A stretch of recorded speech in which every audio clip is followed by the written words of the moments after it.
على أشرف الأنبياء والمرسلين أعوذ باللہ من الشیطان الرجیم بسم اللہ الرحمن الرحیم۔ عرب کے اندر کسی شخص کی بات کو اس وقت تک اہمیت نہیں دی جاتی تھی جب تک اس کا حسب نسب نہ پرکھ لیا جاتا تھا۔ جب خاندان برادری اونچی ہوتی تھی تو اس شخص کی بات بھی بڑے غور سے سنی جاتی تھی اور اس کا معاشرے میں ایک مقام اور مرتبہ بھی ہوا کرتا تھا۔ ہم پیچھے یہ پڑھ چکے ہیں کہ عربیوں کے اندر قبائلی حمیت بہت زیادہ تھی، وہ غیرت مند بہت زیادہ تھے، خودداری اور عزت نفس ان کے اندر کوٹ کوٹ کر بھری ہوئی تھی۔ یہی وجہ ہے کہ اللہ سبحانہ و تعالی نے قریش کے سب سے بہترین خاندان کا انتخاب کر کے محمد الرسول اللہ صلی اللہ علیہ وسلم کو منتخب فرمایا۔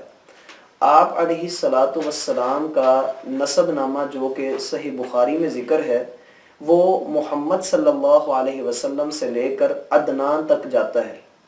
اوپر عدنان سے اوپر ابراہیم تک اور ابراہیم علیہ السلام سے آدم علیہ السلام تک۔ اس کے اندر کچھ اختلاف پایا جاتا ہے، بعض علماء کرام اس کو صحیح قرار دیتے ہیں اور بعض اس کو تھوڑا سا کمزور قرار دیتے ہیں۔ بہرحال محمد بن عدنان تلک، محمد صلی اللہ علیہ وسلم سے لے کر عدنان تک کا جو سلسلہ نسب ہے یہ مکمل صحیح سند کے ساتھ ثابت ہے۔ جہاں تک آپ علیہ السلام کے بڑے پرکھوں کی بات ہے تو ان میں ہاشم جو کہ عبد مناف کے بیٹے تھے، اور رسول اللہ صلی اللہ علیہ وسلم نے چونکہ اس خاندان میں پیدا ہونا تھا تو اللہ رب العزت نے ہاشم کو پانی پلانے کی اور اسی طرح سے حاجیوں کی خدمت کرنے کا جو کام تھا، ہم پڑھ چکے ہیں کہ مکہ کے اندر مختلف قسم کی سرداریاں اور حکومتیں تھیں جن میں اختلاف برپا ہوا، اور پھر آخر کار کچھ لڑائیوں کے بعد کچھ حکومتیں کسی کو مل گئیں، کچھ کسی کو مل گئیں۔ ان میں ایک ہاشم بھی تھے جو کہ عبد مناف کی اولاد میں سے تھے۔ ہاشم نے حاجیوں کی خدمت کا بھرپور انتظام کیا ہوتا تھا۔ ان کا اصل نام عمر تھا، لیکن ہاشم ان کا لقب پڑ گیا وہ اس وجہ سے کہ انہوں نے شوربے میں روٹیاں بھگو کر لوگوں کو کھلانا شروع کر دیں۔ ایک مرتبہ یہ کسی سفر پر گئے تو یثرب کی وادی میں پہنچ کر انہوں نے ایک عورت سے شادی کر لی اور اس کو چند دن اس کے پاس رہنے کے بعد یہ ہاشم جو تھے یہ فلسطین میں چلے گئے کسی سفر پر۔ اب پیچھے یہ جو عورت تھی یہ پریگننٹ تھی، اس کے ہاں ایک بیٹے کی پیدائش ہوئی جس کے بال سفید تھے۔ اس کو شیبہ کہا جانے لگا، جس کو ہم عربی زبان میں شیبہ کہتے ہیں، اردو میں اس کا مطلب یہی بنتا ہے کہ سفید بالوں والا۔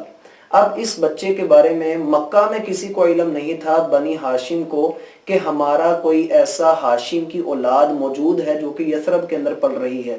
خیر کرتے کرتے ہوا یہ کہ شیبہ جو تھے ان کا جو ہے عمر بڑھنی شروع ہو گئی۔ جب یہ 10-12 سال کے ہوئے، ادھر فلسطین میں جا کر ان کے والد ہاشم انتقال کر گئے۔ لہٰذا جب وہ انتقال کر گئے تو مکہ میں مطلب نام کا ایک بندہ جو کہ ہاشم کا بھائی تھا، اس نے اپنے بھائی کے بعد جو ساری ذمہ داریاں اس کے بھائی پر تھیں اس نے وہ سنبھال لی۔ اب ہوا یہ کہ جب ادھر شیبہ 10-12 برس کے ہوئے تو اس مطلب کو خبر ہوئی کہ میرے بھائی کی اولاد وہاں پر بھی ہے۔ یہ یثرب کی وادی کی طرف چل پڑے۔ وہاں پر جا کر انہوں نے دیکھا کہ میرے بھائی کا بیٹا ہے، اس کو سینے سے لگا لیا، اپنی سواری پر پیچھے سوار کیا اور اس کی والدہ سے اجازت لے کر اس کو حرم کے اندر لے آئے۔ لوگوں نے دیکھا تو کہنے لگے یہ لگتا ہے کہ یہ مطلب کا غلام ہے، تو اس کو عبد المطلب کہہ دیا۔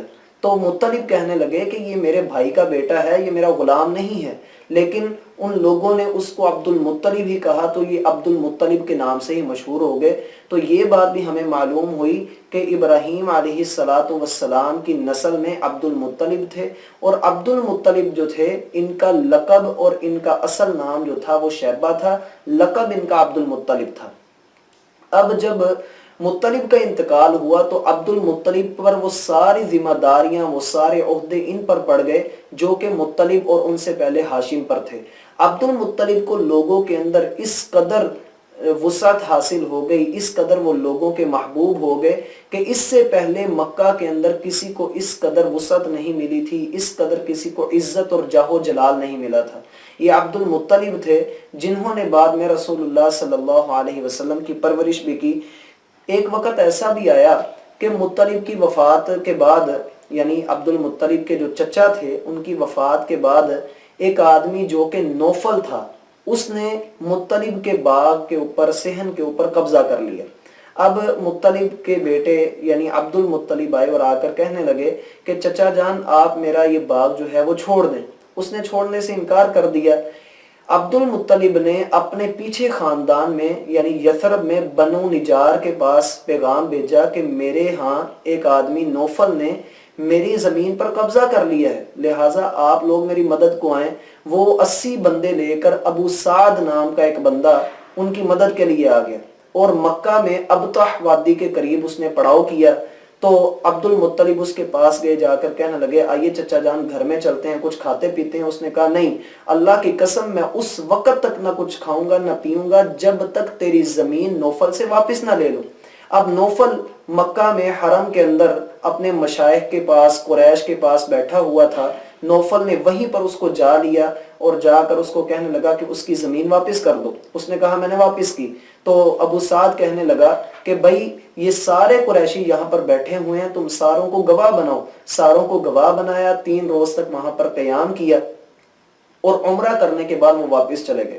جب یہ حالت پیدا ہو گئی تو بنو نوفل نے بنو ہاشم کے خلاف یعنی عبد المطلب کے خلاف یہ گیم کھیلی کہ بنو عبد الشمس کے پاس جا کر ان لوگوں نے ان سے باہمی تعاون اور باہمی اتحاد کر لیا۔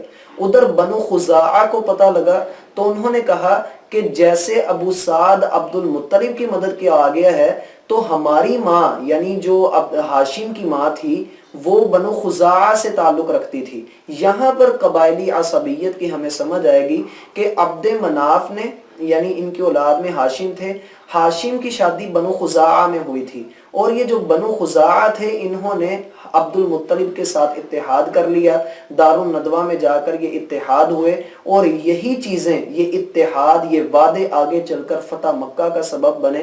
اللہ رب العزت نے توفیق دی تو آنے والے دنوں میں ہم اس کو بھی دیکھیں گے۔ عبد المطلب کی سرداری کے دوران میں 2 اہم واقعات کا ظہور ہوا جن میں انشاءاللہ الرحمن ہم آنے والی ملاقات میں ان کو دیکھیں گے۔ اللہ ہم سب کا حامی و ناصر ہو۔ وما توفیق الا باللہ۔